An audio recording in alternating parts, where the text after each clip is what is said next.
احتفلوا اخوتنا اليوم بنجاح ثورتنا الباسلة التي طاحت بمجرم وفرعون هذا العصر بشار المجرم الهارب الذي هدم سوريا. نشكر اخوتنا المغاربة، نشكر المغرب ملكا وشعبا وحكومة. لقد كنا بين اخوتنا، احتضنونا وساعدونا وامدونا بجميع ما يملكون. هو الملك الوحيد الذي زار مخيمات الصحراء صحراء مغربية، والصحراء صحراء مغربية. عاش الملك وخلينا الشعب المغربي يا رب. شكرا شكرا شكرا لملك محمد السادس. عاش الملك عاش. ويعني ما بعرف، هو ملكنا. بشار الأسد هون هو ملكنا، يعني احنا ما بنعرف شيء اسمه بشار، احنا ملكنا الحالي هو محمد السادس. نحن كثير فرحنا لما اجينا على المغرب، وبنعتبرنا بلد الثاني. ملك تبع المغرب كثير بنحبه ورحب فينا كثير، وعاش الملك محمد السادس. بنحبك كثير محمد السادس.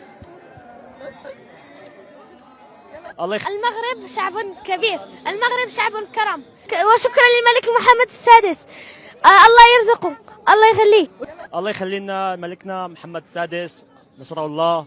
وان شاء الله المغرب، يعني شو بدي اقول لك، الصحراء مغربيه يعني ما في كلام. والله ينصر سيدنا محمد السادس. كان في ملك اسمه محمد السادس، هو اللي استقبلنا، هو الملك العربي الوحيد اللي استقبلنا وعيشنا بهالبلد آمنين الحمد لله.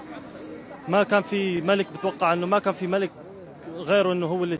حبايبنا اهل المغرب، انا ما بعرف اذا هذا الفيديو بيوصل للمغرب ولا لا، بس انا طالع احكي كلمتين من الشعب السوري الحر الى الشعب المغربي. نحن عرفنا شو صار عندكم، اجاكم زلزال، والله يكون معاكم ويقويكم يا رب. انتم شعب ما تستاهل الا كل خير، واسال الله ان يرحم شهداءكم وان يفرجها عليكم وان يقويكم يا رب العالمين. ما بحس بوجعكم غير اللي ذاق نفس الوجع، ونحن السوريين اجانا زلزال وذقنا نفس الوجع، وذقنا الوجع تبع الحرب. اسال الله ان يرحم شهداءكم وان يقويكم. انتم شعب المغربي ما بيستاهل الا كل الحب والاحترام، واسال الله ان يرحمكم. شكرا من اعماق قلبي للمملكه المغربيه وللشعب المغرب لوقوفهم بجنب الثوره السوريه. كل الحب والاحترام من ثوار سوريا للشعب المغربي، والله العظيم انهم يستحقوا الاحترام ويستحقوا الشكر. دعواتكم لاخواتنا المجاهدين، تحياتي لاهل المغرب. إذا متابعينا الكرام، مشاهدي قناة مرحبا بكم معنا في هذا المباشر من مدينة الدار البيضاء. احتفالات هستيرية للمواطنين السوريين المقيمين بالمغرب بمنطقة عين دياب بعد ويشكرون الملك والمغاربة كيف ما كتبوا معنا أعلام الوطن المغربية في كل مكان، وصور الملك محمد السادس هنا. الملك محمد السادس نصره الله محمولين من طرف الجالية أو الشعب السوري المقيم بالمغرب.